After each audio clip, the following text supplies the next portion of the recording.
విమానంలోని దేవదూతలు పోలికి మాత్రమే స్వర్గానికి చేరుకునేంతటి నిష్కల్మషమైన మనసు ఉందని చెబుతూ వారిని కిందికి దించేశారు. ఈ నేపథ్యంలో తెలుగునాట స్త్రీలంతా పోలిని తలుచుకుంటూ అమావాస్య రోజున ఉదయాన్నే అరటిదొప్పలలో ఒత్తులను వెలిగించి నీటిలో వదులుతారు.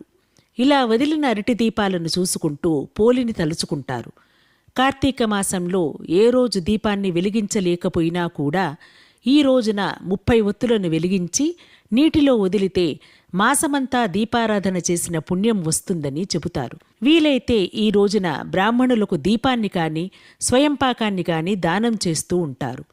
తెలుగువారు ఇటు పోలిని అటు దీపాన్ని కూడా శ్రీ మహాలక్ష్మి రూపంగా భావిస్తూ ఉంటారు. అందుకనే చాలామంది ఈ పోలి దీపాలను అమావాస్య రోజున కాకుండా మర్నాడు వచ్చే పాడ్యమి రోజున వెలిగించుకుంటారు. ఆ రోజుకు పోలిపాడ్యమి అన్న పేరు. ఈ